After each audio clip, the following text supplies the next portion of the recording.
Hello students, welcome back. GAT के थराई मैं थोड़ा सा नया अंदाज पे गैट को एक्सप्लेन करूंगा। क्या प्रॉब्लम आता है, क्यों गैट किसी किसी को बहुत स्केरी लगते हैं, बट जो मैं अभी एक्सप्लेन करना चाह रहा हूँ वो ये है कि पीछे क्या है एग्जाम का, so you can get better marks in gate.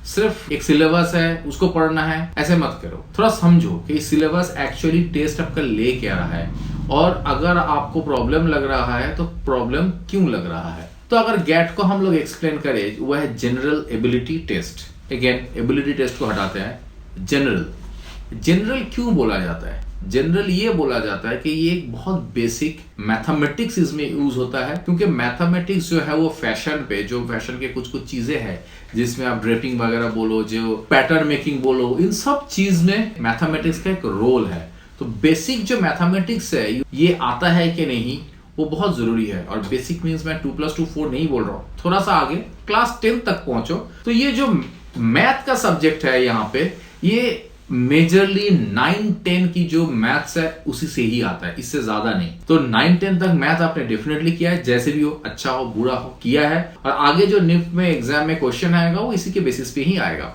ना। प्रॉब्लम किसका आता है? प्रॉब्लम आता है जो 11-12 में मैथ कंटिन्यू नहीं किया है या मैथ उसका वीक है। अब याद रखना कि जब गैट का एग्जाम हो रहा है उसमें 4 सेगमेंट है। मैथ्स है, लॉजिकल रीजनिंग है, जीके है एंड इंग्लिश है। तो मैं मोटा मोटा 4 सेगमेंट की बात कर रहा हूं, ये 4 है। तो मैथ अगर आपका थोड़ा सा वीक है तो जो स्ट्रांग है उस पर आप ध्यान दो, क्योंकि मैं एक चीज गारंटी के साथ बोल सकता हूं, बहुत ही कम स्टूडेंट होंगे जिनके चारों के चारों सेगमेंट बहुत स्ट्रांग है।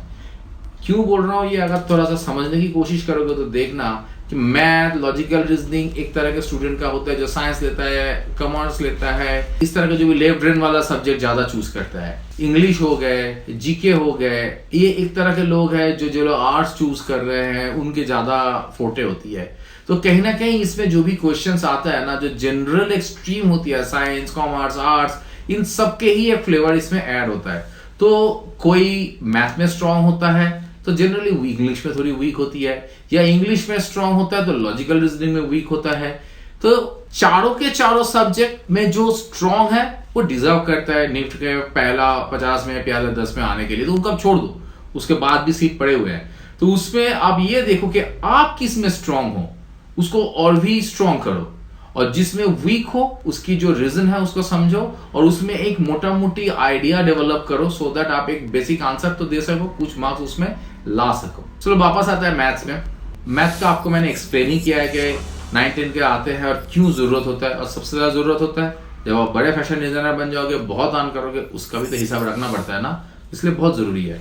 तो बेसिक मैथ की प्रैक्टिस मत छोड़ना, कंटिन्यू रखना। उसके बाद आता है लॉजिकल रीजनिंग। वो आप लोगों को पता है क्या होता है लॉजिकल रीजनिंग, नहीं पता है तो कोई प्रॉब्लम नहीं है, उसको लेके मैं सेपरेट वीडियो बनाने वाला हूँ। काफी सारे वीडियोस के बीच में वो भी आएगा बिफोर योर एग्जाम। तो I will explain and discuss about logical reasoning more on that video. अब आते हैं जो इंग्लिश है। इंग्लिश में क्या होगा, पैराग्राफ आता है, ग्रामर का भी क्वेश्चन आते हैं। तो ये सारे ही जो क्वेश्चन की बात किया जा रहा है ये क्लास 9-10 तक ही लिमिटेड रहते हैं। सो आपके पास अगर टाइम है, जो गैप ईयर वाले हैं उनके लिए ज्यादा यूजफुल है, बिकॉज उनके पास अभी बोर्ड का प्रेशर नहीं है।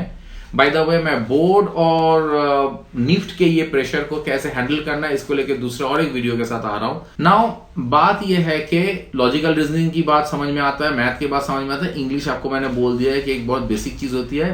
बट जो हिंदी मीडियम से आता है या ऐसे जगह से आता है इंडिया का जहां पे इंग्लिश इतना स्ट्रिक्ट नहीं है या जनरली इतना लोकल नहीं है, इतना यूज नहीं होता है, उन लोगों के लिए थोड़ी सी मुश्किल तो है। बट उन लोगों के लिए दूसरा जो सब्जेक्ट ज्यादा स्ट्रांग है उसमें ज्यादा फोकस करें, और जो भी इंग्लिश का बेसिक क्वेश्चंस है उसको समझने की कोशिश करें। एक पैराग्राफ एवरी डे किसी न किसी बुक का पढ़ने की प्रैक्टिस करें, न्यूज़पेपर पढ़ें। और भी कुछ अगर इसमें से पूछना है कि कैसे प्रैक्टिस करना चाहिए, प्रिपेयर करना चाहिए, कहीं पे भी आपको कोई स्पेशल दिक्कत आ रहा है, जैसे इंसान अलग अलग होता है, उसकी मुश्किलें भी अलग अलग होता है, अगर वो पता चले तो उसका आंसर भी अलग अलग दे सकता है। तो ये जरूरी होती है, ये कम्युनिकेशन बहुत जरूरी होती है। तो वो आप कमेंट बॉक्स में लिख के भेजना, या हम लोग को इंस्टाग्राम पे फॉलो करना, उधर मैसेज कर सकते हो, या जो नंबर नीचे दिया हुआ है मैम का, इसमें आप मैसेज कर सकते हो, इसमें आप व्हाट्सएप कर सकते हो। चलो रह गया और एक जो है जीके।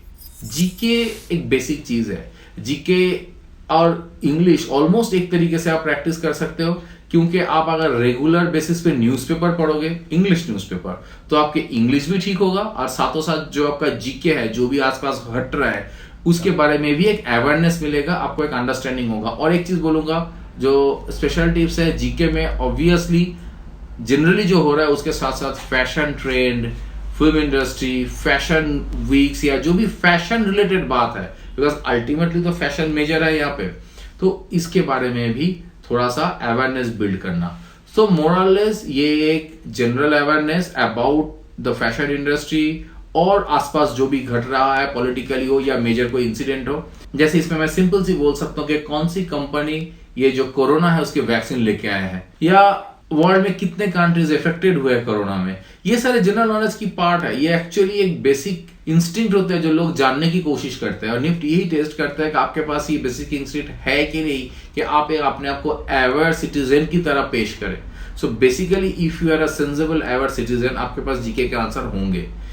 एंड लैंग्वेज जो है वो आप न्यूज़पेपर पढ़ो, उसमें डेवलप होगा, और बाकी और भी वीडियोस में मैं एक्सप्लेन करूंगा। आई एम सॉरी कि मैं काफी सारी चीजों को बोला है कि डिफरेंट वीडियो, क्योंकि मैं अगर एक साथ सब कुछ बोलना शुरू करूंगा तो ये पूरा आधा एक घंटा चलेगा और आपके लिए बहुत बोरिंग हो जाएगा। तो मैं छोटे छोटे वीडियोस के साथ वापस आऊंगा। कीप वॉचिंग, ट्रैक ना मिस करने के लिए सब्सक्राइब करके रखो तो आपको पता चल जाएगा। So let's help each other to learn and grow, and let's crack NIFT together.